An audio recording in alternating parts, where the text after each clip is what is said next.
Me and my brother, we were born in Canada, and we remigrated back to the Philippines when we were 10 years old. My parents had to remigrate back to the Philippines because of my grandfather, who was a medical doctor then, was not very well. He was sick, so my father had to take over his practice and continue with the family legacy. I always remember when I was a kid that life was not easy. Although my parents were medical doctors, they taught us that life should be not taken for granted. We were always taught that we have to work hard and study hard. And if I recall, as early as 10 years old, me and my brother, we were already earning extra for our allowance. So we were selling calamansi juice, or of course at that time when we came from Canada, we branded it as lemonade, and we were selling it in the streets in Binondo. So if I recall, we were selling it for 25 centavos, pero lugi pa tayo eh. That time we would put many sugar and many calamansi. The ongoing price would be 50 cents or 75 centavos.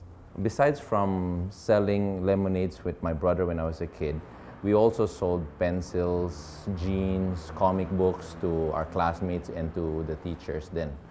That I recall, that was in grade 5 and grade 6. So, but at an early age, my parents were already showing us, guiding us that how to be entrepreneurs. And in high school, I started to do DJing. I started to do DJing, you know, making mobile. Uso kasi that time was mobile discos or afternoon discos. Then as soon as I got into college, I always had the knack of entrepreneurship. I started producing concerts and for some of the local artists here, and that's where I met some of them. And still on the side, I was still doing afternoon discos on mobiles, being a DJ.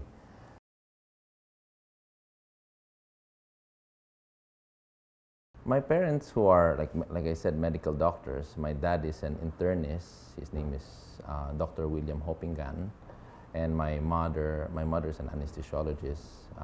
And yes, I'm very, very proud of them. Yes, I always wanted to be a medical doctor, but I was always more of the entrepreneur side, or more on the business side. So on my first year of college, I took up commerce or business school, and after a year, my parents could see that I wasn't also very happy. So one day my dad asked me would want to take up dentistry, and I said, sure, why not? So did you think I made the right decision? So after a year of business school, I shifted to dentistry, and I never looked back since then. My first real job after coming back from the United States from my training was I came back home with, of course, with some of my instruments that I saved up since childhood, and I bought dental instruments. I work as a business development manager for a mint company back then, but it didn't last so very long. It lasted for 6 or 7 months, and I was also selling construction materials, because at that time in 1998, it was a construction boom. So I was selling doors naman of my classmates who had their companies. So I was a sales agent too.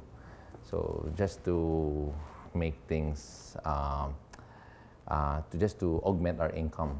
But of course, I realized that I had to focus on my practice, and one patient then led into another. Then everything seems.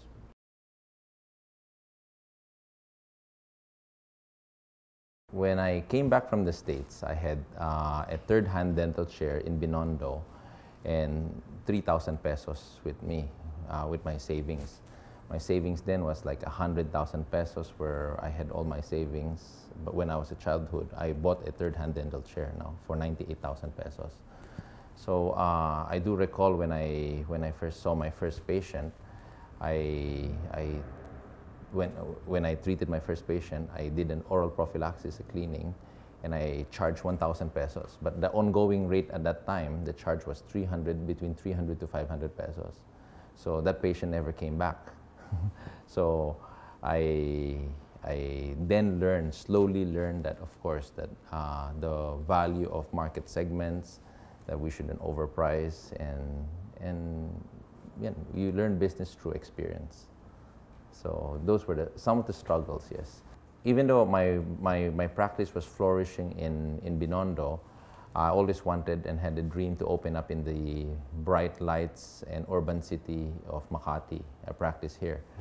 So, but of course, real estate and rent was very expensive, and still is very expensive comparing to the other cities. So when we opened up Binondo, later on I partnered with a prominent dentist, and who's Dr. Paul Achacoso and Dr. Ricardo Gutierrez from the United States, and we opened up the first dental implant group practice of St. Luke's then, back in 1999. So, but after a few years, we decided to call it quits and just remain friends. And after that, in 2001, I opened up my first solo practice, which was the first GAOC. So after the first GAOC in 2001, we never looked back then. And now we have 10 branches, 10 premium clinics. When we first opened up the first GAOC in 2001, we kind of overexpanded our practice then. We built in a three high-end dental chairs with a state-of-the-art X-rays, reception room, restroom, laboratory, a mini laboratory, a surgical room with surgical lights. So that was the first project we did. We did not calculate our budget or our expenses or our capital expenses. So we overshoot our budget by 100%. And in doing so, it gave us a lot of pressure.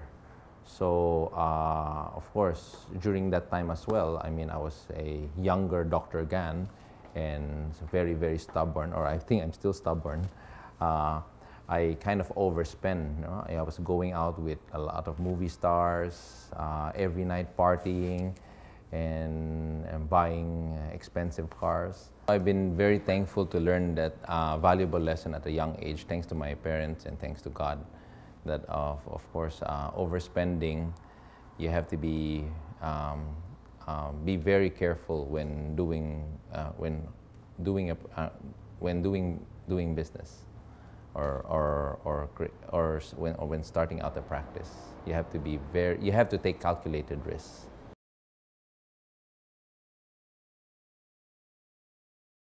The struggles of GAOC, with the first GAOC back in 2001, was when during that time that modern dentistry was in its initial phase. Going to the dentist was still not sexy. It was when you go to a dentist, you fear of going to a dentist, or you dread going to a dentist, because going to a dentist was associated as painful, and people would think that they would have their tooth pulled or fixed, or they dread going to the dentist. But we at GAOC tried to change that concept. So it was it was a hard struggle, changing the mindset of the Filipino people, because in the US, people actually loves going to the dentist. So we tried to adapt the US practice, or in the Western world here in the Philippines, by making dentistry look sexy.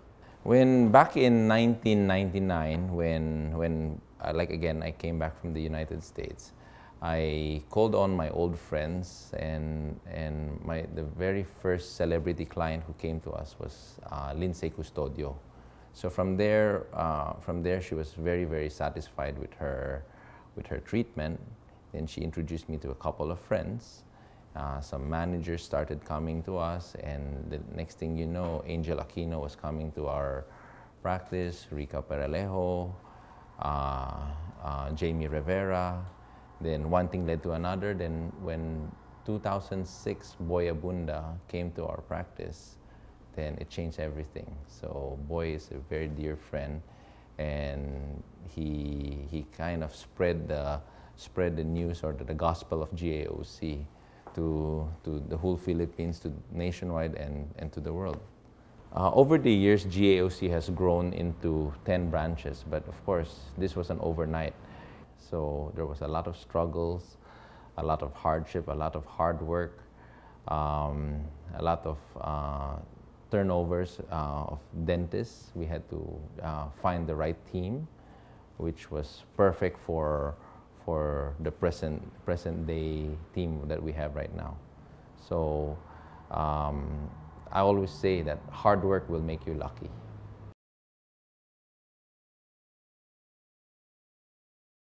Dentistry is always, it changes every 5 years now. It changes 5 years. There's always a paradigm shift.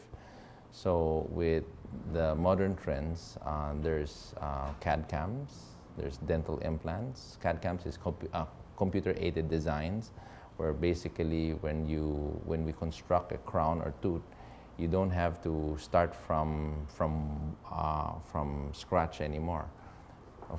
You take an impression onto the patient, you send it to the laboratory, and with using computer-aided designs, they kind of make the crown through milling. They mill the crown, and when it's delivered to you, all you have to do is install it.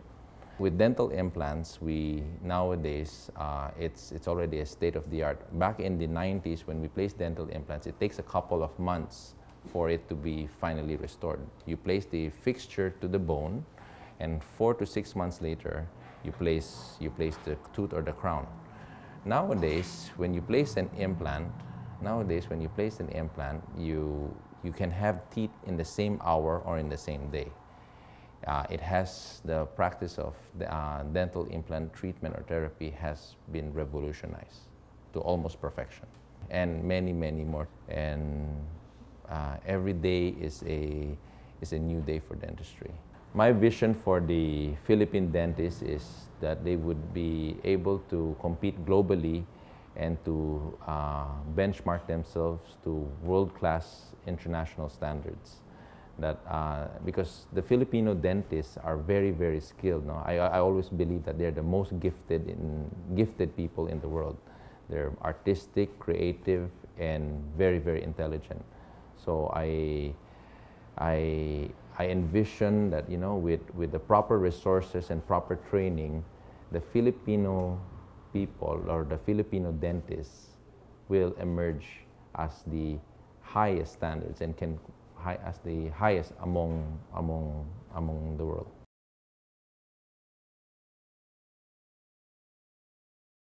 My advice to young business entrepreneurs is to or to be proper. When doing business, you have to do it properly and ethically. And to mangyagaw-seng, meaning wag masyadong mabilang. And of course, in life, when you go through many struggles, I would always say to them, never give up. I'm a living example of how an ordinary person have made it successful. So if you have a dream, please follow through your dream. And like Steve Jobs would say, be a yardstick of quality. Some people aren't used to an environment where excellence is expected. So always be happy for the person beside you, and success will come naturally.